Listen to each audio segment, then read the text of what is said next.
Who's got the rocket launcher? I say we blow it up. Now fire that thing.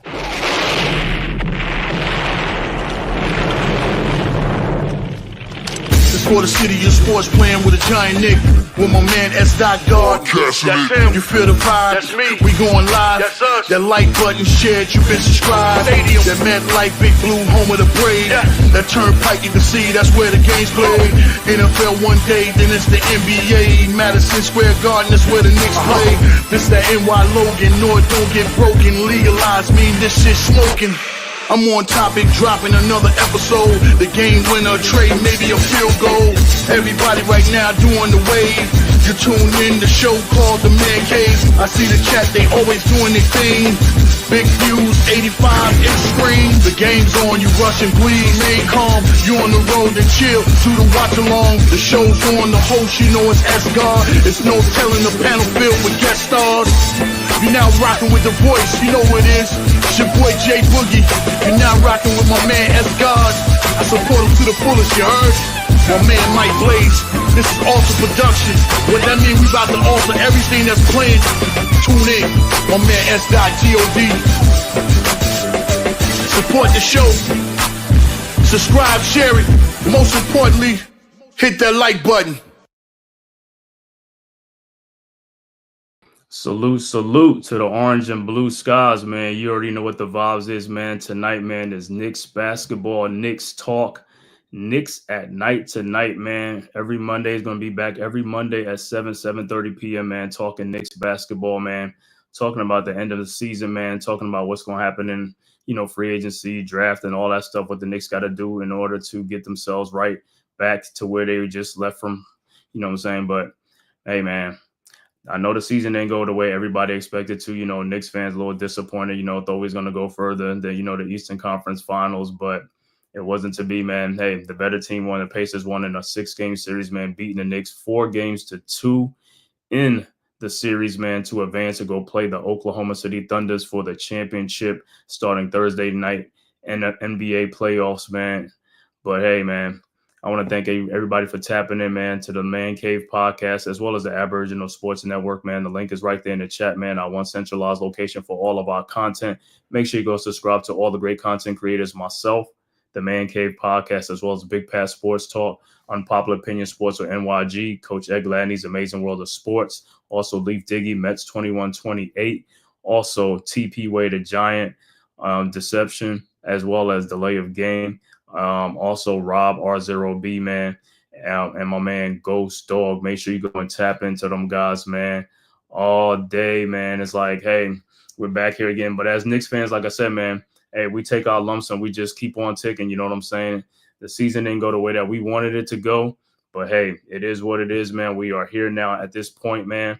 But like I said, man, it was a great season for the Knicks. Actually, a great series for the Knicks too, man, as well, man. So, hey, we're going to dive into it, man. But like I said, this show today, we're going to talk about like what went wrong in the playoffs in this series against the Pacers, man, and stuff like that. But before we do any of that, man, make sure if this is your first time to my channel, man, make sure you hit that like and subscribe button, man. Also share it on all social media platforms to the Man Cave podcast. It costs you nothing, man. It is totally free, man. Just like I said, just subscribe, man. Like I said, so I can keep bringing you great content like this, talking Knicks, man, and also Knicks stream all season long, man. But before we dive into what went wrong with the Knicks, let's look at some highlights from Game 6, man, to figure out what the hell went wrong with the Knicks, man, in this series and stuff like that. And also, it was a microcosm of exactly what happened during the season for the Knicks as well as in the playoffs, man. So you'll get to feel what it was like, man. So I'm going to put up some highlights, man. We can just look at it and stuff, and you can just see all the miscues and stuff like that and just take it from there, man, So I'll put it up. And then we'll roll it, man. Yeah, that's the beginning of the game. It's like Brunson, the first play of the game, Brunson, down the lane, nice, lays it up and in. But then here comes the Pacers back, Siakam. And then here's the thing with Brunson and Towns, the defense. Look at that. Look at that defense. That's part of the problem right there. They're not picking up, man, and sticking to the guy. Here's the next play with Brunson. Brunson in the lane, throws it up, lays it up and in. Also here's the inbounds pass. How was that? You see, those are turnovers, unforced turnovers. This is part of the problem. These turnovers was killing the Knicks in this series. All right, the next play with with Bridges and two and that's another thing. That's another thing was missing from the offense. Mitchell Robinson with the lob passes. Those are easy money buckets that the Knicks be missing out on because nobody's passing Mitchell Robinson the ball since he's been back like that.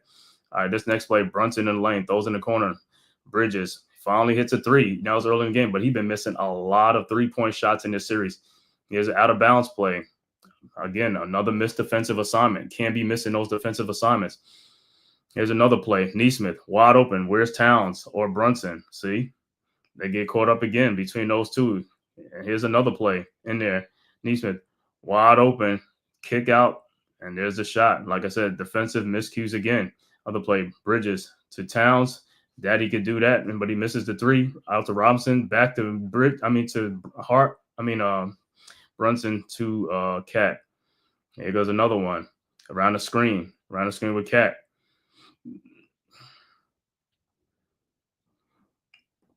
In the lane, Bridges with the ball, and you got to play. You got to play much stronger with the ball, Mikal. You got to play much stronger with the ball, man. Those were part of the turnovers. And look at the Pacers out in the break and run, but good defense by Bridges to come back to play some defense and block that shot. All right, Knicks with the ball. Brunson guarded by Turner. 3-point shot from the elbow. You know what I'm saying? When it was hitting, it was hitting. Here's another play. Landry Shamet throws down to Mitchell Robinson. There you go. That's what I'm saying. All Mitch got to do is roll to the basket, man. Those are points that you know what I'm saying, that we were missing early on. We got to get those. Another one, defensive lapses again. Obi Toppin looking like he want to be a Nick killer now since he went over to Indiana. All right, Knicks with the ball. Deuce in the corner to Shamet. We need more of those. You know what I'm saying? Bench scoring. All right, over in the corner. Shamet again, down to OG. Great pass, man. All right, here goes another one. Here goes with Towns. Look, Towns, where are you going? Where are you going? Wide open, man. Where are you going, man? Defensive lapses. Brunson with the ball. Those to OG and Anunoby. OG in the lane. Step back, jump shot up and good. And here goes another one. Brunson with the ball looking. Finds OG and there's a turnover. And that's been the main culprit in the Knicks playoff series losses, these turnovers. Too many turnovers, man. Too many turnovers. Look, Brunson in the lane. Turn the ball over again to Cat. Another turnover. That was a sloppy play. Look at the Pacers getting out in the break and running. Can't have that. Here's another play. Again, wide open again. Miles Turner, wide open. Like 2 or 3 guys run off to Halliburton. For what reason? And then this one, OG, right before the buzzer from halftime. But after halftime, that was it. That's when the Knicks, like I said, Pacers came out and just opened up the floodgates. It's the third quarter. Everything they were shooting was going in, but like I said, they was moving that ball. Knicks with the ball again. OG, get a shot blocked. Pacers out and running. This is it. They out and running again. See? Here come the Knicks with the ball. Mikal with the ball around some screens. Those are alley to Robinson. That play was there basically all game. It was there. Knicks could have found that play a whole lot more. Here goes Brunson with the ball. With Nembhard on him. 3-point shot is good. And then the Pacers just started going to work after that. Knicks again. And Brunson turnover again. Bad pass. Halliburton with the deflection. Nembhard wide open. Man, watch this way. Towns. And watch Thomas Bryant. Look at Thomas Bryant. Look how Thomas Bryant is hustling. Gets in the corner. Gets in his corner and wide open. And what happens? Nails the 3-point shot. He got to his spot. Moving that ball. Yeah, here goes Brunson in the lane. Brunson throws to Cat, which is a good pass. That was a good pass. And Knicks are right back in there. But then, like I said, after that, it's almost like the wheels almost flew off again. Bridges in the lane again. That's an unforced turnover. Here goes the Pacers out and running again. See what I'm saying? I got to handle. You got to protect that ball. Can't be turning that ball over. All right, here comes the Pacers. Siakam turnaround jump shot. Ben Shepherd, no good. Here comes Hart with the ball. Down the lane, and he gets fouled. Like I said, that's the only thing with Hart. When he takes it down lane, when he takes it on a fast break, it's good things happen. But it's just when you just don't want to shoot the 3-point shot. Obi Toppin, wide open 3-point shot. Nails it. And then this play, Hart to Towns. Towns is not a lob threat, man. You know what I'm saying? It's like you got to know your personnel. That was a bad play. And then look at that on this end. They don't stop the man. Easy 2. Pacers 4-on-5 right now. You know what I'm saying? Knicks will foul just to call the time. But look at the Knicks get a steal, which is good. You know, but like I said, just too many. Like I said, the Pacers in the paint. Like I said, good defense by the Knicks on this play right here.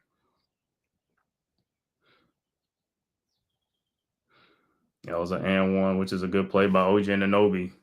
And then here he goes, Brunson down 14 with Cat. Cat down the lane, lays it up and in. But here comes the Pacers right back. They've been doing this the whole thing. They coming right back. You know what I'm saying? Got their foot on the gas. And Halliburton, these floaters, like I think he had like 4 or 5 floaters like in a row, and they just kept killing. He kept killing us with these floaters in the lane right over Cat. Just kept killing us with them floaters. So at this point, the Knicks was just trading baskets for baskets. That's not going to cut it. That's not going to cut it. You know what I'm saying? You gotta make some defensive stops. The Knicks could not get no stops. Could not get no stops. And Halliburton was just killing. Like I said, she kept getting in the lane, lays it up and in. And here you go, Towns with a 3-point shot, no good. Rebounded by Hart. You know what I'm saying? Out to OG. A lot of misses. And Cat with the putback, but a lot of missed shots and a lot of missed opportunities in this series too. A lot of guys with wide open shots. Nembhard, wide open. There you go. They're making their shots. You know what I'm saying? They were making their shots. Mix of the ball, and you see the lead, and you see this Brunson over to OG. But it was too little, too late, man. At the end, too much Halliburton. Like I said, over to Obi Toppin, who seals it with the dunk. And then Halliburton with the ball. Look at this. Look at that. Where's the defense at? Poor defensive transition. Poor defense. Never stopped the man with the ball. And then here's Halliburton right now, the dagger from downtown Indianapolis.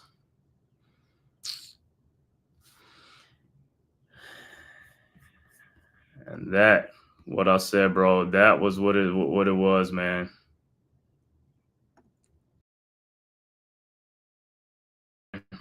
That was like the main thing in there, man. Yeah, what's good, bro? Thanks for tapping. Salute to the chat, man. Okay, Darnell Big Money, what's good, bro? Tyrone Hall, what's good? What's good? Salute, fellas. Rumors have Tibbs on the outs. Salute, we need depth. And yeah, I'm hearing that with Tibbs, man. So we'll see what happened, man. So what's good, bro, man? Season over, tough sledding. I already know. G Money said, I will swap Cat for Greek Freak. I would not count on swapping Bridges for AR-15 from the Lakers. Nah, I ain't doing no AR-15, bro. No AR-15. Smash the lights. Pace speeded and the hiccup. Yep. Knicks need on-ball defenders. Did you call the game out? No, I didn't call that game. I was actually at the sports bar, man, watching the Knicks go down. Watching the Knicks go down, man. Tough way to see the season if you guys should have never given away game 1. And that's the whole thing, man. Like I said. And that's part of the what you call it, man. That's part of like, so leading up to like what's going on is like the turnovers, man. In this series, man, like I said, we had 93 turnovers in this series, leading to 140 points by the Pacers to 61 for the Knicks. So the Pacers turned our mistakes into points. Look at that. That's like an 80-point difference. They had 80 extra points from off of our turnovers. 93. We had 93 turnovers, and you know who the main culprits of the turnovers were? Our backcourt, the perimeter guys. Brunson had like 24, like 25 or 26 turnovers by himself. Bridges and Towns had another like 15, you know what I'm saying, a piece or something like that. Hart had another like 10 or 12. We had too many guys who just turning the ball over, and like I said, some of the turnovers were just unforced. That's the problem. Unforced turnovers, man. You don't want unforced turnovers. You know what I'm saying? It's like, yo, if you're going to turn the ball over, turn me over. You know what I'm saying? Not, me just giving the ball to you or something like that. You know what I'm saying? Turn the ball over. It's like this. We can't be turning the ball over and expect to win, man. Can't expect to win that way. Cannot expect to win. You know what I'm saying? But like I said, that was one of the problems. That was one of the things that went down was the turnovers. Too many turnovers, man. 93 turnovers in a 6-game series. That's about 16 a game. Close to 16 a game is like, that's not going to win you series. You can't have 16 turnovers every game. You cannot have 16 turnovers, especially if like about 12 or like 10 of them is unforced. That's what I'm saying. You're just causing your own turnovers with not, handling the ball properly. And I know, like I said, with Brunson, I know they put a lot of bodies on him, try to wear him down and stuff like that. But some of it is just too much dribbling. Too much dribbling. You can't try to dribble everything your way out of a lot of things. Pass the ball. Nobody moves quicker than the ball. The ball moves faster than anybody. If you keep whipping that ball around, people are moving. It's gonna cut down on the turnovers. But if you're trying to dribble the ball between 2 and 3 players and stuff like that, while you worn down or you tired, you're going to turn the ball over. You're going to turn the ball over. Even if you double team, find somebody quick. You see the double team coming, quick, pass it out to somebody else. But sometimes he holds the ball too long with a double team and then he gets trapped or something like that. And it's like too late. It's like you see the double team come over, you know what I'm saying? First thing you got to do is analyze to see where it's coming from and then just go quick to that man. Somebody's got to be open. Somebody has got to be open. If you're being double or triple team, somebody's got to be open. And some of these players, like I said, they got to make themselves available. That was part of the problem. A lot of these guys was not making themselves available after Brunson, even sometimes when he passed the ball, or they wasn't even trying to attack the basket. When you break a press and things like that or pressure, you got to attack the basket and put pressure on the other team. And if you just going to get the ball and just, flare back out and all that stuff, you're not putting pressure on the other team. You know what I'm saying? You're supposed to take advantage of your opportunities because it's like you have a mismatch and you have the numbers to your advantage. You got to go. You got to go. You got to go. You know what I'm saying? But these are some of the things that caused the Knicks to lose this series. Knicks came into the series actually as the favorites in this series against the Pacers. After the Boston clinching series and like everybody was like, oh yeah. Knicks is like, yo, we got the Pacers. Like, yo, we want revenge on the Pacers from last year. Which, like I said, I was into it too. It's like, yo, we got to get revenge on the Pacers and stuff like that. And hey, that very first game, like RC just said, man, that very first game, yeah, that was a game we should not have given that game away. You got to win that game. You're up by 14 points with 3 minutes left to go in the quarter. Bro, you got to win the game. You know what I'm saying? It's like you're up 14 points.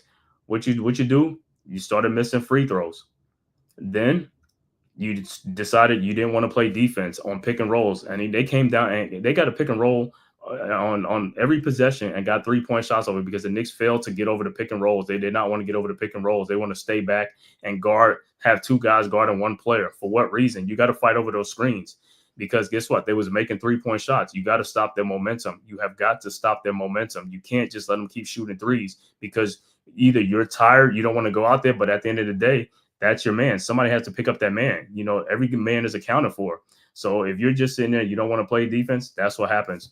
And what happened? That was the biggest choke jobs, you know what I'm saying? A 14-point lead, whatever, you know what I'm saying, within less than 3 minutes left to go in the game, and you lose a game and go into overtime and lose the game because towards the end, guys started, splitting the free throws, making one, miss one, making one, miss one, making one. You got to make both free throws, bro. You got to make your free throws. That's part of the game. That's the pressure situation.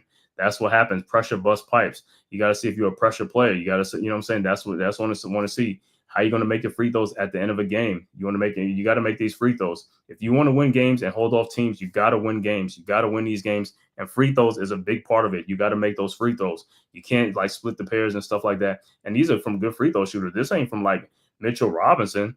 These are great free throw shooter. Towns, Anunoby, you know what I'm saying? Hart, you know what I'm saying? And even Brunson, some parts in the game too, is like, yo, these guys miss free throws.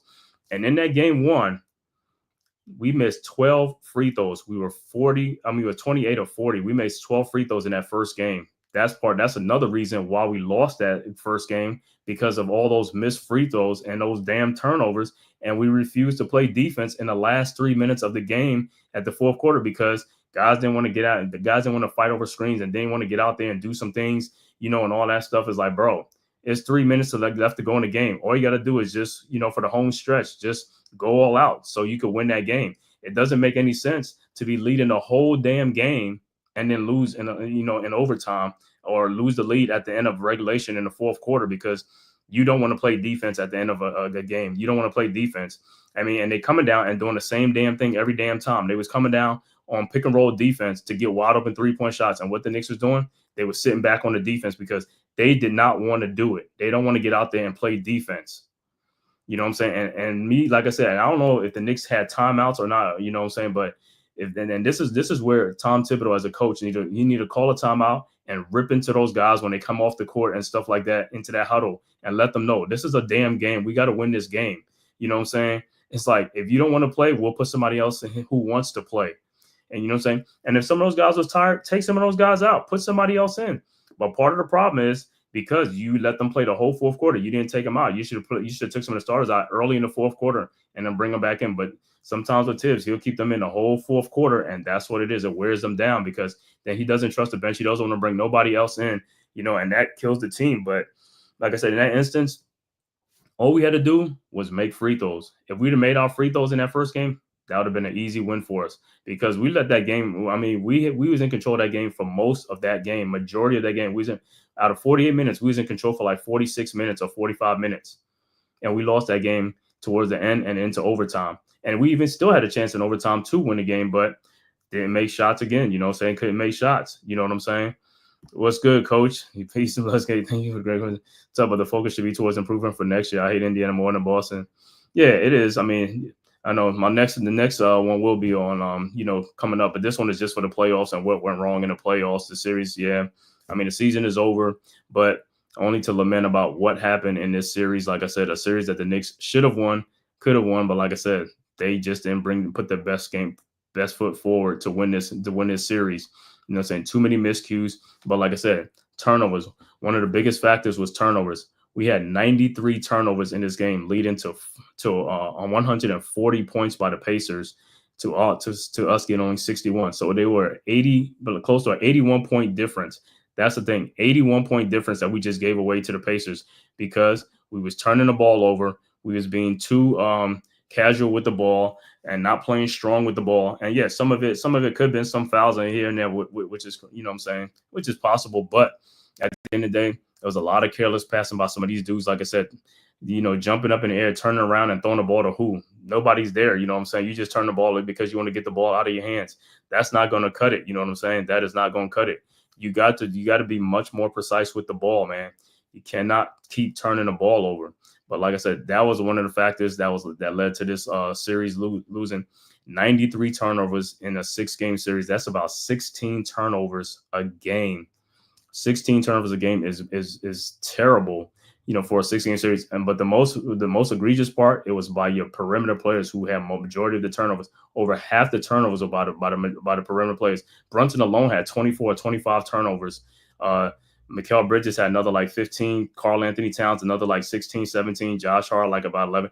A lot of that, like I said, Hart, Bridges, Brunson had about half of that turnover, man. That's not going to cut it, especially your perimeter. Your perimeter guys got to be your better ball handlers. They got to handle pressure and things like that. And that shows, like I said, we're going to need some more secondary ball handlers, a strong secondary ball handler coming off the bench to help Brunson in the offseason. Like I said, turnovers were one aspect. And then another aspect was, let me see, fast break, transition defense. Let me see. Transition defense was another thing that really hurt the Knicks in this series against the Pacers. The Pacers, like I said, they lived up to their name, the Indiana Pacers. They was pacing, you know what I'm saying? Transition defense, yeah, led to, let me see, is it 106 points to 48 for the Knicks in the fast break.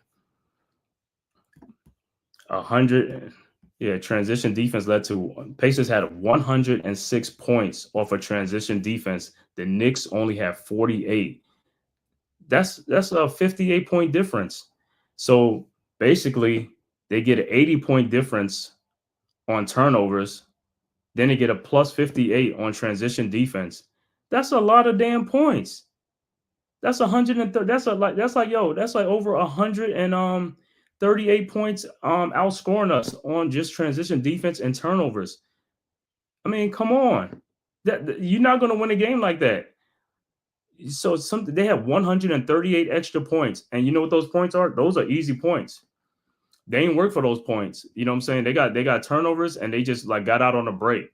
So those are like gimme baskets. You gave them 138 gimme basket points between those two stats. And then you figure out why you lose the series. You're not going to win too many series like that, giving up a lot of those points. But to stop using Cameron Payne. Yeah, he stopped using because Cameron Payne was a mess in the playoffs. He wasn't giving us nothing. He was getting more fouls than he was getting points. There was some games he had like 0 points. He had like 3 fouls. And then he was turning the ball over. He wasn't making shots. You know what I'm saying? He wasn't making shots, man. So those are part of the reason that led to this loss by the Knicks, man. Transition defense, 106 points to the Indiana Pacers because the Knicks weren't getting back on defense. The Pacers was leaking out after missed shots or even made shots. The Pacers was leaking out even after made shots, free throws, whatever it was. They was leaking out. I was like, and I think the thing that bothers me most about the Knicks is that a lot of time it was guards on the floor for the Knicks. It was like 3 guards on the floor. How do you get beat? How did the guards get beat? The guards are supposed to be the first one back on defense. How are the guards getting beat? I could see a big man getting beat. But if you got like 3 guards on the floor, you should never get beat in transition defense. Those guys should be back for defense to steal the ball or do something. Every time you seen the pass thrown, it was thrown over their heads. It was thrown over their heads. You know what I'm saying? How are you getting so that means these guys was behind you on defense. You was letting them get behind you on defense because you wasn't hustling back on defense. You wasn't sprinting, you was jogging back on defense, and that's how they got them points. And the Pacers understood that. The more easy baskets we get, the easier the game gonna be for us. You know what I'm saying? While we making the Knicks work for their points, we getting easy baskets, and those baskets, and they start accumulating. Once they start accumulating, that's what happens. Then all of a sudden you keep looking, that's why you keep in a deficit. You got to keep making comebacks. And like I said, in the basketball game and in the playoffs, you keep making comebacks. Only thing you're doing is just using wasted energy. It's just a lot of energy to keep coming back for no reason. Just stay close to the team in the first place. But if you keep losing, being like 12 points, 14 points, 16 points, you're going to have to exert more energy to make a comeback. You can't keep making comebacks. You got to play defense. That the basketball is there's 2 things you do on the basketball court. You play offense and you play defense. You got to do both. You can't decide if you want to do one or the other. And if you do decide you want to do one or the other, this is what happens. You know what I'm saying? Transition defense is like the easiest thing just to get back on defense and to slow the Pacers down. Hey, you got back on defense. Hey, it wouldn't have been 106-48 in Pacers points. It's like, bro, 58 extra points just because you didn't want to get back on defense. And you got guards out there on the floor. That's the problem. You have guards on the floor. It's not like you have like 4 bigs out there and 1 guard. You have sometimes you have like 4 guards out there. The Knicks was playing mainly with like Robinson or Towns, and nobody goes sit down. They put like all these guards around them. And how you getting beat in transition defense, bro? And like I said, then the coach, you don't even get mad about that when the guys come to the side. You don't even get mad about that. You don't even see these guys are not hustling. They're not hustling out there, giving effort. That's the whole thing is effort. You don't see the effort level. If these guys can't give the effort level, put somebody else who will, man. Bypass some of these guys. You know what I'm saying? He said, y'all got the horses that want to run with the Pacers. You got to get the horses. Yeah, man. It's like, hey, let's not leave out the dumb fouls by key players. Yeah, I know, man. But yeah, transition defense led to 106 points, man. And then 140 points off of turnovers. 93 turnovers in this series. That's way too much, man. Like I said, in all season, Knicks got to look at this up. These guys got to, work on their handles and be tighter with the handles and ball control and stuff like that. And there's a lot of time that Brunson was just like, he just kept losing the ball because he kept going in circles, like at the 3-point line. It's like, bro, where are you going? He was like, he'll turn around off of a screen and go right back into a double team. I'm like, bro, where you going? Make a beeline to the basket. Once you make a move and make your handle with the basketball, just make a straight line to the basket. Go to the basket. Good things happen when you go to the basket. But if you stand out by the 3-point line, you're going to turn the ball over with double teams. That's not good. And then you're going to force a shot, or it's going to be a bad shot, or it's going to be a 24-second shot. Soon as you get that screen, cut through that screen and go towards the basket. Good things happen when you go towards the basket. Somebody could be cutting towards the basket. Go towards the basket. Always go north to south. Don't go east to west, man. You want to go north to south. You want to make a beeline straight from there. You going east to west, you're playing around the 3-point line, and that's what's going to happen. You're going to turn the ball over a whole lot. You're going to turn the ball over, man. And you look at it, like I said. So this is the second thing. Transition defense, 106 points to 48. When I saw that set, I was like, yo, this is crazy, because you didn't want to get back on defense. So you giving up all these easy baskets that this team is not working for it, but you got to work for it, though. That's the problem. You got to work for it, though. You know what I'm saying? It doesn't make any sense. And the thing about what some of these Knicks players, like I said, a lot of these guys are not old players. They're in their like 20s or something like that, man. And Hart is 30 years old. He's like the oldest player, or DeLon Wright, but it's like Hart Hart gets back and stuff like this. But you talk about Brunson is in his 20s, Deuce McBride, you know what I'm saying? What's that? Even who's the other one? Mikal Bridges. Bro, get on out there, man. You know what I'm saying? It's like, yo, where's the defense at, man? Where is the defense at, bro? Y'all got to bring it, man. And like I said, we got OG and Mikal. They supposed to be like one of the biggest defenders and stuff like that. Yeah, they play defense, but like I said, they don't play when we need it, though, sometimes. And you know what I'm saying? It's like, it's not like all game long. It's like, bro, I want to see that defensive tenacity and stuff like that out there on the court. And sometimes you see it, man, from OG, but Mikal sometimes don't really show it, man. I mean, he might show it here and there with a block shot here and there and stuff like that. But as far as like this, you know what I'm saying? The defense is like, yo, come on, man. Like I said, transition defense, one of the easiest things to do. All you got to do is you can control that. All you got to do is get back on D. After a missed shot, run back on D. Hell, you ain't getting a rebound. I could see if you was getting a rebound. You know what I'm saying? If you're getting a rebound, that's one thing. But if you ain't getting a rebound, that's part of the problem. You know what I'm saying? It's like this. And that's part of it like this.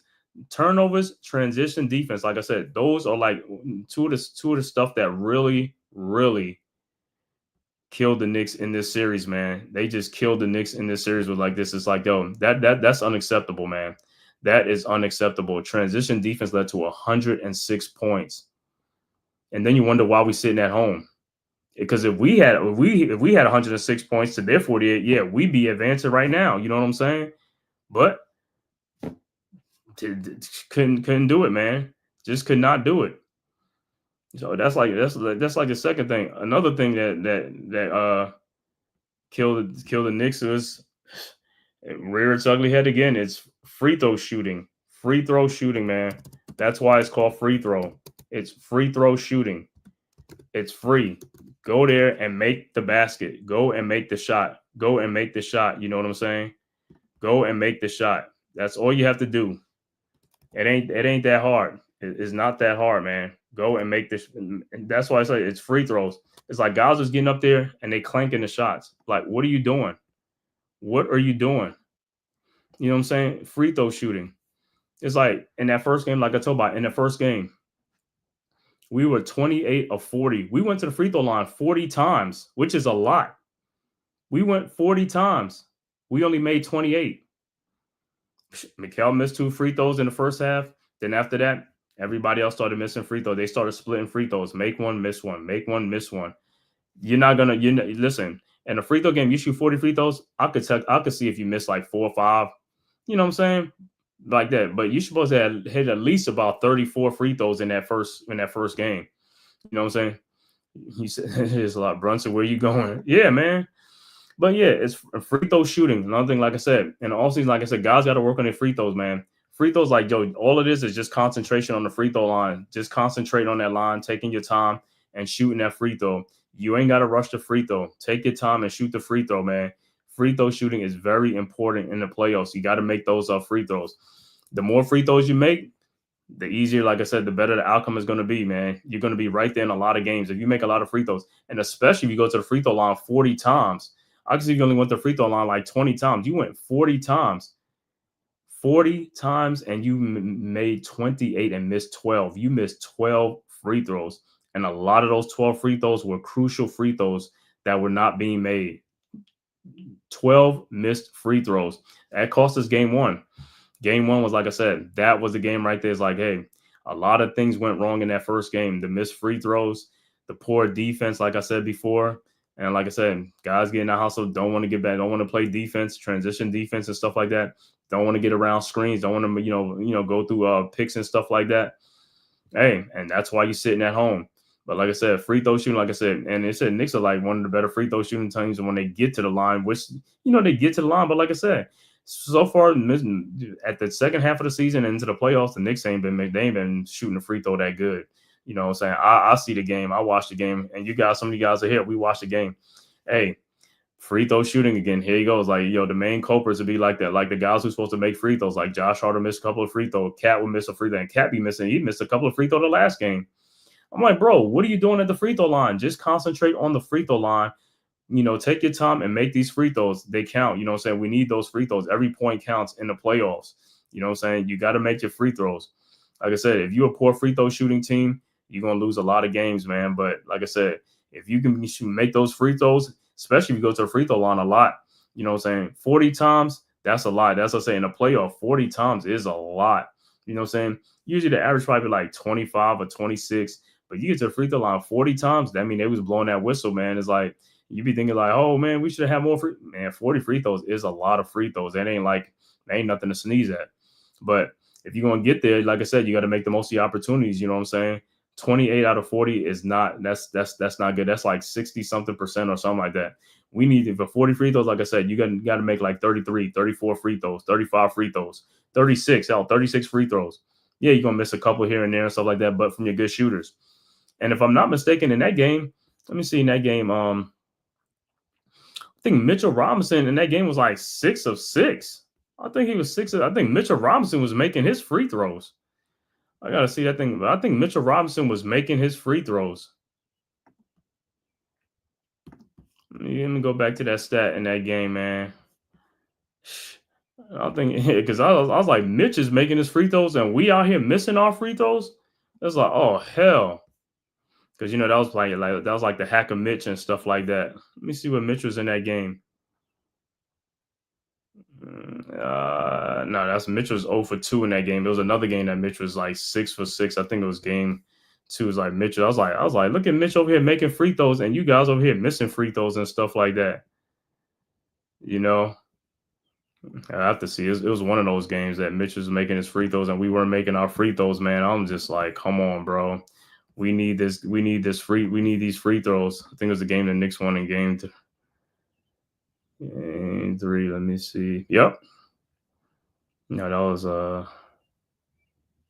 Mitchell Robinson.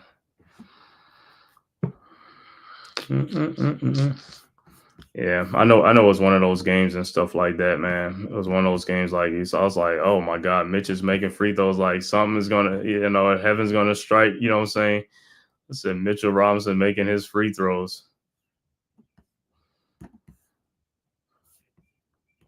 Well, yeah, like I said, man, free throw shooting is a must, man. Free throw shooting is a must. It's a must. Got to make those free throws, man. Like I said, in all season, like I said, guys, like I said, I think Landry Shamet, some of these guys, even guys that came off the bench too, were missing free throws and stuff. He said it might be time to trade either Bridges or Hart or both. The Villanova Knicks was nice while it lasted. Yeah. So, Ralph, what's good, bro? Salute. Thanks for tapping in. Yeah. Yeah, anything is like hard would probably be about Bridges contract is coming up and stuff like that, so they got to decide at the end of the season. I think it's either at the end of next season or something like that. You could do an extension or something like that. So I think it's a make or break year for Bridges next season, man. You know what I'm saying? It's like, because if he's looking for big money and he ain't really producing sometime like that, he might be the odd man. They might have to ship him out because all that second apron thing and all that second apron talk is about, man. You know what I'm saying? It's like teams ain't gonna be able to afford all these players and stuff like that. You know what I'm saying? That's why Celtics, Cavs, you know what I'm saying, they're going to look to be doing something real soon similar, you know what I'm saying, because they can't keep all these guys, man. So that second apron, like I said, thanks to Adam Silver, like I said, everything is changing and stuff like that, man. So that second apron going to cause a lot of teams to, shift their focus and things like that, you know what I'm saying, to try to get under the first apron or something like that, around the first apron or something like that. And then when you get under that second apron, it blocks you from doing a lot of things too, like as far as signing free agents and stuff like that, because the money's not there.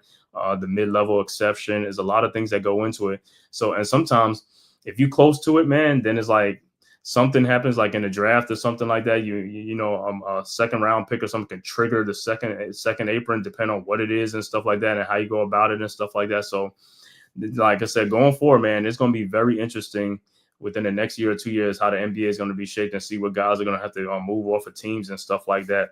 You know what I'm saying? Because we thinking these guys are going to be here for the whole long haul, but because of this new second apron and stuff like that, there's going to be a lot of changes in the NBA and stuff like that, man. So, hey, a lot of changes is coming. But like I said, with Bridges, we have to see what happens, man, because this contract extension is coming up at the end of next year, I believe. So we got another year on that and stuff, man.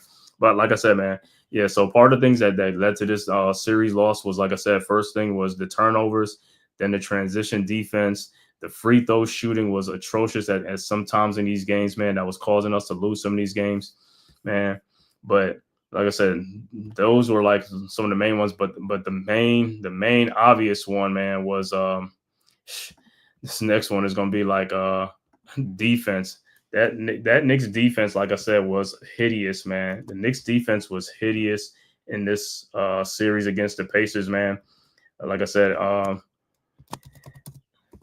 mainly, like I said, mainly Bridges and Towns and Brunson, man. It's like the defense, man. It's another thing. The defense was another big factor in this series, man. Pacers was using a lot of screens, using Cat and Brunson in a lot of pick and roll screens. You mainly Cat, because like I said, I don't know what the hell Tibbs got with this drop coverage BS that he comes with. It's like, bro, I don't want to hear about no drop coverage. Get your butt up there and play some defense. You know what I'm saying?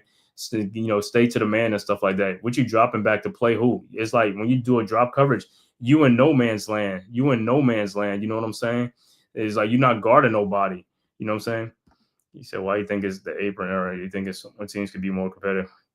You think it's so more? Yeah. Again, they just switch more buckets. Yeah, that too, man. The Pacers did. Yeah, and that's what I'm saying. But that's what I'm saying. A team like Indiana is like the drop coverage and all stuff really don't work because they got good shooters and guys are gonna make shots. So you got to stay with these guys. You can't give them open baskets. And the Pacers, like I said, they made the Knicks pay. They made majority of shots. The Knicks didn't. And this wasn't Detroit. Detroit when the Knicks played them in the first round. Detroit, they wasn't really. They was a how can you say they was one of those teams that's like they're not pure shooters. They're streak. There's a lot of streak shooters on that team. So and their shooting is not really that good. But Indiana has a good shooting team. Everybody can shoot that ball, man. From the 1 through the 5, they all can shoot the ball. Even guys coming off the bench can shoot the ball, man. And you can't give those guys wide open opportunities. I mean, just look at what's the name off the bench for the Pacers that came in the center, Thomas Bryant. A big man who usually plays down in the post. Thomas Bryant hit like 3 threes in the third quarter. That's what kind of blew the game open was Thomas Bryant in the third quarter. They kept leaving him open, and he kept painting, kept making the Knicks pay with those 3-point shots. And I'm like, where did Thomas Bryant get these 3-point shots? Because he's mainly like a post guy, in the post and stuff like that. When he played the Lakers, other teams and stuff like that. But Thomas Bryant been working on his 3-point shooting and all that stuff, and he let it loose on the Knicks, man. He let it loose on the Knicks, and that was like, you know what I'm saying? Neymar, what's good, bro? Salute, man. Good to see you in here. Fire Tips and Trey can't get Giannis Antetokounmpo. Neymar said he's ready for this thing to get rid of Cat, man. So he wants a defensive player, defensive forward, somebody play better defense. But yeah, man. And like I said, with the defense, man, Knicks defense was just hideous in this playoff against the series. Like I said, too many times they were caught flat-footed. Too many times they want to fight over screens and get over screens. Why you see on the other end, Indiana was fighting through screens. Indiana was fighting. They was getting through them screens. They didn't even care. They was making the Knicks pay for that stuff. You saw Indiana picking up 94 feet a lot. They picked up 94 feet in this whole playoff series against the Knicks because they kept putting bodies on the Knicks guards, whoever it was. Brunson, Hart, Bridges, anybody, McBride, anybody, and Cameron Payne, anybody who got the ball.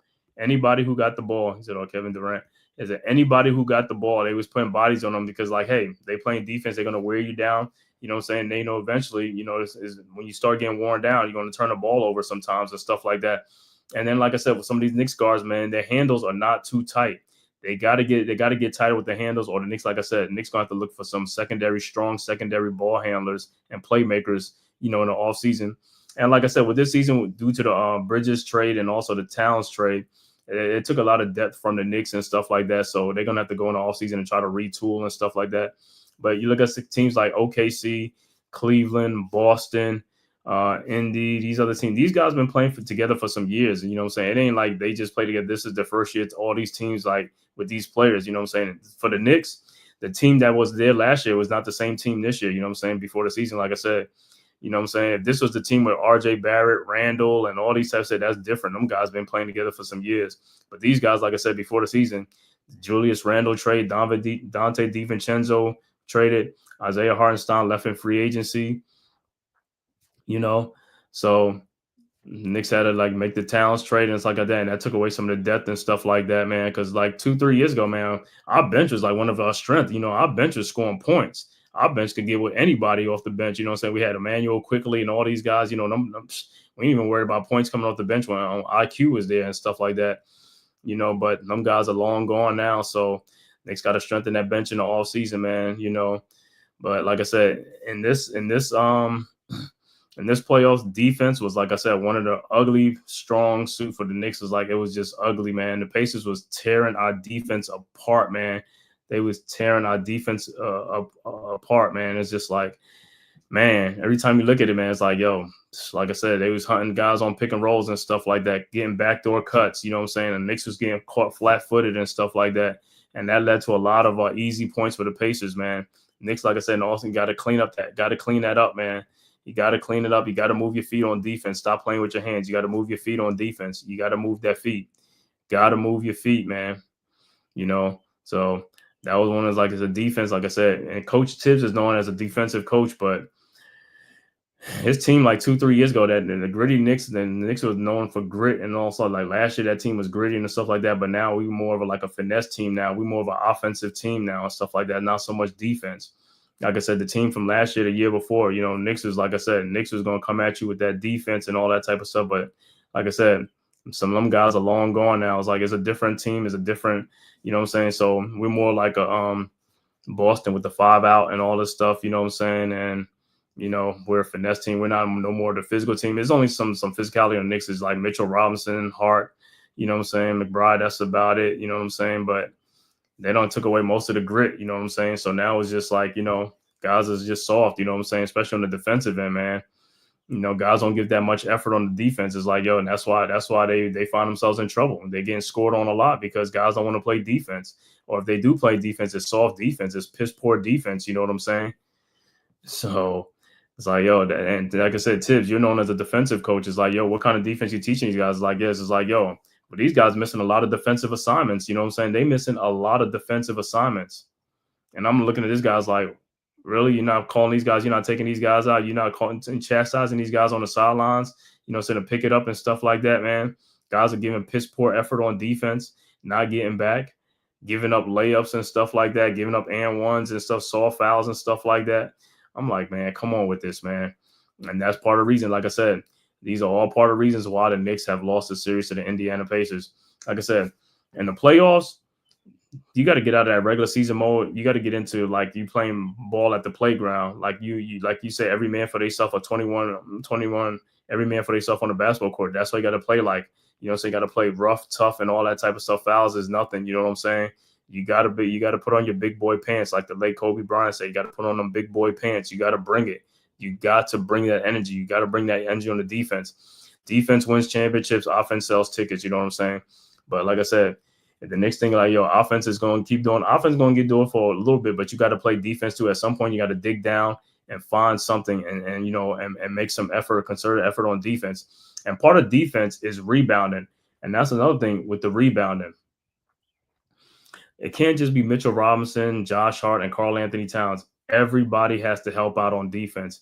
Everybody got to help out on defense. There's no reason why I see in the game that OG and Mikal Bridges, and I keep using a lot because these guys is like playing 30, 40 minutes a game and they're getting 2 rebounds or 3 rebounds. It's like, bro, you're not really stopping anybody. People say, oh, man, they're using energy playing defense. What defense? Yeah, they might play defense here or there or something like that, but they ain't going to play like full nonstop. You know what I'm saying? I need you to get like 8 rebounds, 9 rebounds. You know what I'm saying?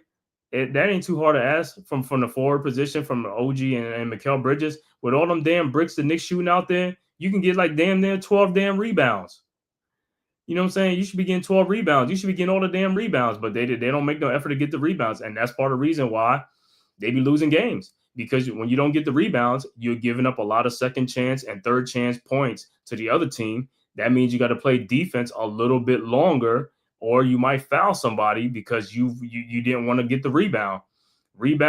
You got to get the rebound to make a team one and done at the rim. You make them one and done, that's gonna clear up a lot of things. But if they get the rebounds, they can either throw the ball out for a fast break or something like that, just like what they was doing to you guys, or get another shot at the basket. And like I said, you could defend, but sometimes you can't defend. But for only so long you could defend. You know what I'm saying? You're wasting more effort like that. You'll get more effort on the defensive end because now you got to play 14 more seconds of defense. If they get a third rebound, that's another 14 extra seconds of defense. You know what I'm saying? And I've seen a lot of times in games where the rebound comes out long to like the free throw line to the 3-point line, and no Knicks players is over there. Where's the guards? The Knicks guards are not back. Where they at? And the other team getting the ball out by a 3-point line, wide open 3-point shot, or they cutting the lane for a basket because you allowed them to give them shots. He said, "Yeah, at what point in the end did you feel like the season was over?" Sure. I think it's more towards that third quarter, man. The third quarter when Thomas Bryant was hitting all those threes and stuff like that, and the Knicks was not, they fall behind by 16 points and all this stuff is like, and they wasn't scoring. They was turning the ball over, been not making shots. But they tried to make a little comeback and stuff like that, but it wasn't there because they wasn't playing defense. They was trading baskets for baskets. When you trade baskets for baskets, you're not going to make a comeback. You got to get some defensive stops. You know what I'm saying? You need to make some defensive stops so you can go on a 11-2 run, a 13-4 run, something like that. But you can't be going on a 14-14 run. You ain't doing nothing. You know what I'm saying? That defeats the purpose. If you scoring, you know what I'm saying? It's like all of a sudden you get hot, but then the other team is still hot too because you're not stopping them. You're not stopping them from scoring. You know what I'm saying? Or get defensive stops. And if you do play defense, what happened? They getting a rebound again. So they getting a second and third chance points because guys are not rebounding. They play good defense for 24 seconds, and then they just let up and won't get the rebound. And now you got to play defense again for another 14 seconds. And another probably 14 seconds. Or what happens? Is a 3-point shot made or is a foul? Because you wouldn't go get the basketball. You know what I'm saying? Or sometimes you stand there, you're looking at the ball because Mitchell Robinson ain't getting it, or Karl Anthony Towns ain't getting it, or Josh Hart ain't getting it. Those are the guys that be having like double digits rebound. Hell, look at Obi Toppin on the Pacers. When Obi was on the Knicks, he wasn't really rebounding too much. Everybody's like, Obi's now rebounding now for the Pacers. He getting putbacks. He getting all this type of stuff because he's an active player. He's very active, you know what I'm saying, around the baskets and stuff like that.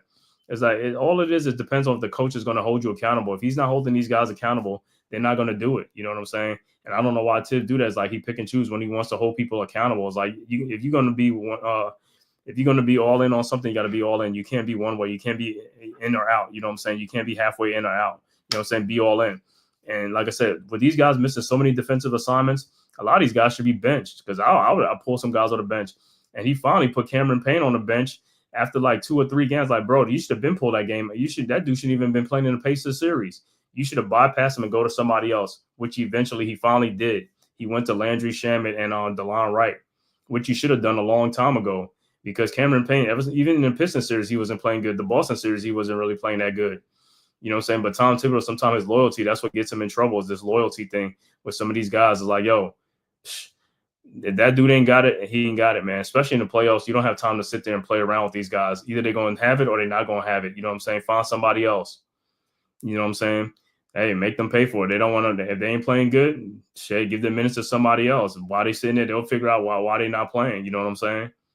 But at the end of the day, like I said, it was just defense. But like I said, Knicks came in as the favorites in this series, but they lost in 6 games to the Pacers. Like I said, I don't like the Pacers, Indy, but you got to give credit where credit is due, man. The Pacers beat the Knicks. Like I said, they won the series. They were the better team in the series. The Knicks might have had a little bit more talent or better talent, but the Pacers had the better of. They wanted it more. You know what I'm saying? Their players play like it.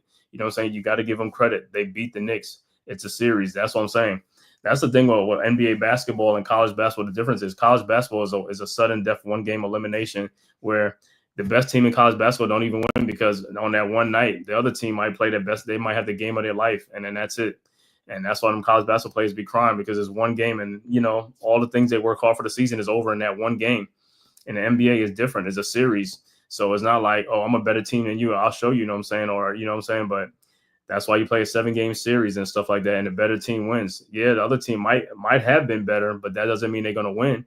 So, and they give you 7 opportunities to prove yourself. You know what I'm saying? So you can't take nothing from the Pacers. They won fair and square. They beat us. You know what I'm saying? They beat us 4 out of 6 games and stuff like that. Yeah, the Knicks should have won a game. Knicks gave away a game, but hey, that's what happens when you know what I'm saying? You give games away. You should have been taking advantage of your opportunities. You should have been making free throws. You should have been making stops. You know what I'm saying? things like that. You should have been playing some defense. You should have been getting fighting through the pick and roll. You should have been fighting through screens to get out there and defend people on the 3-point line, but you didn't do that. You know what I'm saying? And this is what happens. This is the consequences of your actions and stuff like that. So now you're gonna have to figure out in the offseason how you're gonna come back and improve the team and things like that. What you could do better, what you could have done better in the playoff, you know, to extend your season. But instead, now your season is over. You're eliminated. And like I said, the Pacers, like I said, they came in here, they made baskets in that series. That's the one thing. The Pacers made a lot of shots in that series. You know, yeah, they might have scored 100 points in one of the games, but majority of games, they were scoring like 114, 120 something and stuff like that. Because like I said, they were picking up the pace in the series, you know what I'm saying, beating the Knicks back in transition and also turnovers, man. You know what I'm saying? And then the defense, like I said, it's just a lot to overcome on the team when you're having so many deficiencies. You know, the other team got advantages and stuff like that, you know, and that's like I said, and that's four advantages that they have. But the biggest the biggest advantage they have was number 5. I'll put up right in 1 second. It's like number 5 was like, and it's been the Knicks' Achilles heels all game. I mean, all season long. All season long has been that bench. The bench has killed the Knicks all season long because, like I said, the lack of depth, and like I said, and then Tom Thibodeau reluctance to play some of these guys and have confidence in these guys. Like I said, the Pacers, like I said, they came out. I know they came with an advantage in the series anyway. Was the bench that was going to be one of the main things that was going to help the Pacers. And like I said, the bench was the one thing that I knew the Pacers was going to have the advantage of. But the other thing, like transition defense and turnovers and free throw shooting and you know what I'm saying? I thought, like, you know what I'm saying, that could have been like go either way with these teams. But like I said, you look at it, the Pacers was better than us with the turnover margin, the transition defense, their free throw shooting was great, and then the bench. That's a lot of things to overcome, man. You know what I'm saying? When you the Knicks have a small margin for error, especially from the bench area and stuff like that. We don't get too much production off the bench. Some teams like OKC, and then they could get like 40 points or 50 points off the bench. The Knicks, for the most part, we've been getting like 15 points, 8 points, 20-some points is probably the high. But like I said, I've never seen this Knicks this season and get like 40 or 50 points off the bench. If they could have got those 40, 50 points off the bench, hey, then we cooking, you know what I'm saying? But that wasn't to be all season long. That's been the weakest point, and that's what I'm saying. That's part of the reason why in the offseason we got to look to strengthen that bench. You know what I'm saying? And some of it could be putting some guys on the bench like Josh Hart. He's not really a starter. He can go back to the bench. You just have to get a starting 2 guard or something like that, in the offseason and stuff like that to put him back in his natural position coming off the bench. You know what I'm saying? Because with him on the bench, it helps your bench a little bit compared to him being in the starting lineup where, you know what I'm saying, he's being exposed with his shooting and stuff like that, and he's not really shooting the ball too well or being confident and taking shots. He's just like, passing the ball back out and causing 24-second shot clock violation or turning the ball over because he don't want to shoot the ball even though he's wide open. But yeah, the Pacers bench, like I said, they just nullified us, man. I'm not even going to look at the final stats because I know the Pacers probably outscored us by over 100 and something points in the 6-game series. Because like I said, for the most part, the Knicks bench was getting like 8 points and 12 points and 9 points. That's not going to cut it. You know what I'm saying? The Pacers getting like 30-something, 40 points a game in the series and stuff like that. And like I said, good teams, like I said, bench helps a lot of good teams win games. The bench is a big part of a team. It's not just the starter. Some people think like, oh, got a good start. Yeah, you got a good starting 5, but they got to get rest. You got to get guys to come in off the bench to help them, you know what I'm saying, to keep them leads or bring them back from games and stuff like that. But you can't depend on your starters to do everything for the team. The starters can't get like, if they score 125 points, the starter's scoring like 115 and the bench only scoring 10 points. It's like, come on now. These guys got to help. They got to help. That's what they're on the team for, off the bench. That's what they're there for. You know what I'm saying? That's what their job is. That's what they get paid for. You got to perform. You got to produce when you come off the bench. If you're not producing and you're not performing, you're not helping your team. You're not helping your team win. And that's part of the reason why the Knicks, like I said, there was a lot of games that the Knicks could have won this season, but they couldn't win because they had no bench production. I mean, you look at the final stats and, when you're going up against other teams and they having the bench is like a plus 35 or 40 against us, is like, that's part of the reason why some of the losses were, the way they were. You know what I'm saying? They wore the Knicks down after a while because, like I said, and Knicks had to play some starters a little bit more minutes because, it was getting bench production. And then when the bench guys did play, some of them, they really wasn't producing. when your number is called, you got to be ready, man. When your number is called, you got to be ready to to play, man. You know what I'm saying? But like I said, that's it for the Knicks, man. You know, Knicks, like I said, that's part of the reason why the Knicks are sitting at home right now. The season was over Saturday night, Game 6 in Indianapolis. Knicks lose 125-108, ending the Knicks season. So now the Knicks will be look towards the off season, looking towards the free agency. And the Knicks this year in the draft, Knicks only have a second round pick, number 50 in the draft. Because like I said, Knicks, I mean, probably even going to, whoever the rookie, probably even going to play with the Knicks, probably even going to get rid of it or something like that. Because like I said, we're kind of almost close to the second apron. So all they got to do is, like I said, we had 3 rookies this year in the draft that the Knicks should be trying to develop, like Ariel Hook-Porty, you know, Tyler Kolek and Pakham Dadier, you know. And like I said, those guys should have been playing all season long to me. I don't know what Tibbs is doing with these guys. Like I said, those guys can play. I know some people say, like, I was like, let me tell you something. If those guys was on other teams, they would be playing off the bench because other teams played a bunch of guys off the bench. Those guys can play. Those guys, when I saw them play, it wasn't like they was like deer in headlights, or them guys can play. All they needed was a little bit more experience and playing time and stuff like that to get much better as the season went on.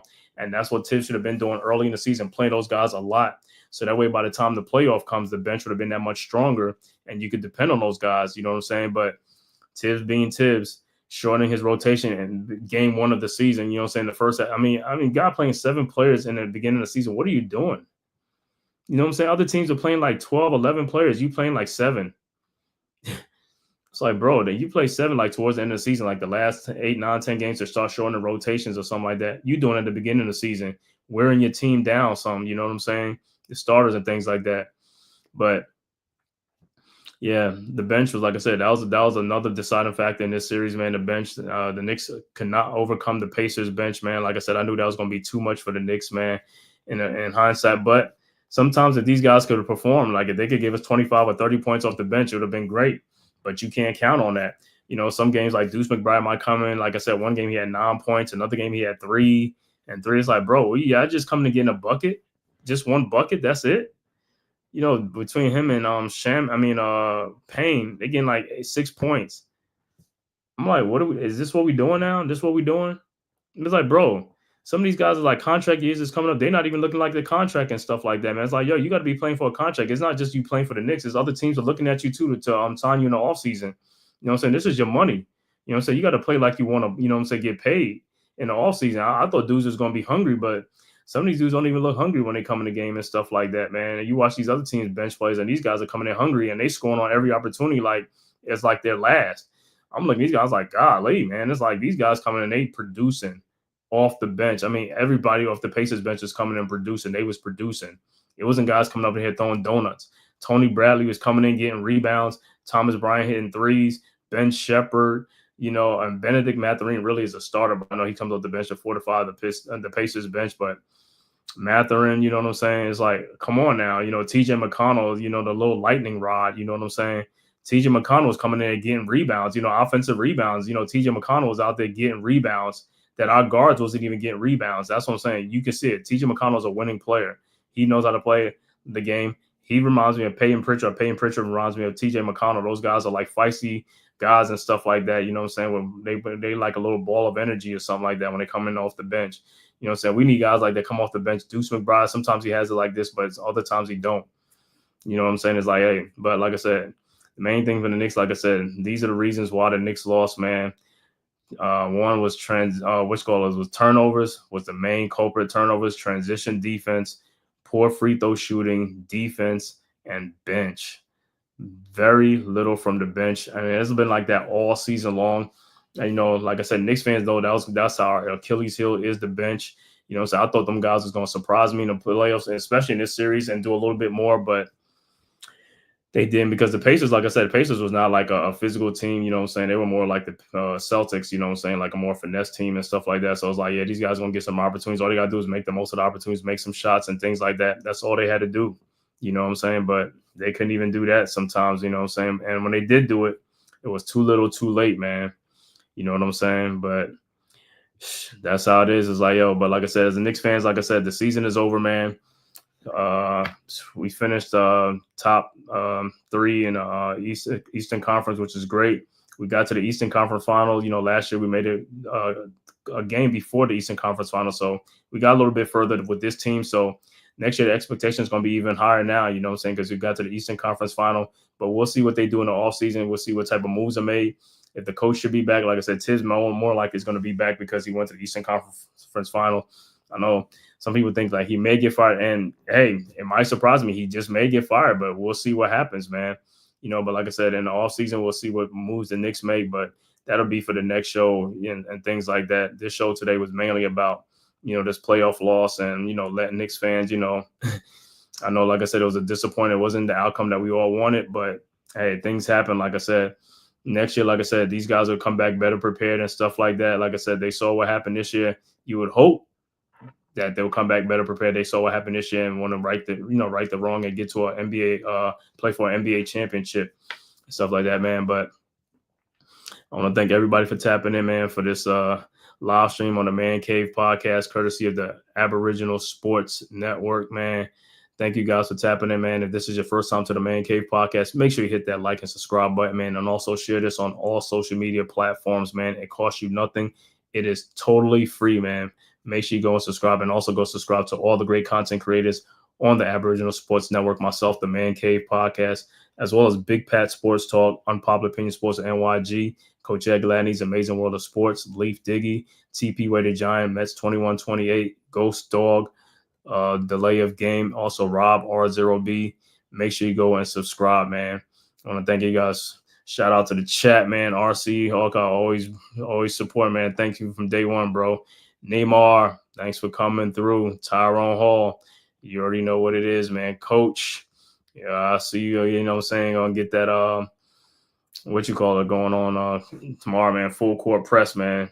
I think it'll be on tomorrow. So make sure you guys tap in for that WNBA talk on me and Coach Ed Gladney, as well as Leaf Diggy and stuff like that, man. Keeping you abreast of what's going on in the women's game, WNBA, man. WNBA season is here. Liberties and stuff like that. Salute G Money. Salute. And Darnell Big Money. You already know what it is, bro. Thank you guys for tapping in, man. Like I said, I'll be back next week, Monday, man, on the Man Cave podcast, as well as for the Knicks at Night talk, man, talking Knicks off season and what moves we need to make to get the team better, man, and fix what we need to fix the team. So make sure you guys come back and tap on here, man. Tomorrow, next weekend. Like I said, I should be back tomorrow night with Coach doing the full court press. We'll see. You know, we should be back at 7:00 tomorrow night, man. So, like I said, thank all you guys for tapping in, man. And like I said, I'll be back on next Monday. Again, make sure you tap back in for Knicks at Night. You know what I'm saying? Talking Knicks, man. Thank you guys for tapping in. See you guys. Who's got the rocket launcher? I say we blow it up. Now fire that thing.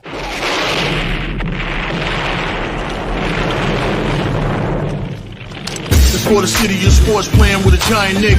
With my man S. Dot Yard. That's him. You feel the vibe? That's me. We going live. That's us. That like button shared, you been subscribed. Stadium. That MetLife Big Blue, home of the Braves. Yeah. That turnpike you can see, that's where the game's played. NFL one day, then it's the NBA. Madison Square Garden, that's where the Knicks play. This that NY Logan, North don't get broken. Legalize, mean this shit smoking. I'm on topic, dropping another episode. The game winner, trade, maybe a field goal. Everybody right now doing the wave. You tune in, the show called The Man Cave. I see the chat, they always doing their thing.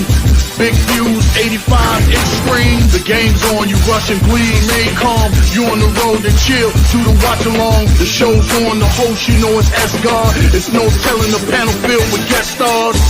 You now rocking with the voice, you know what it is. It's your boy J Boogie. You now rocking with my man S-God. I support him to the fullest, you heard? My man Mike Blaze. This is Alter Productions.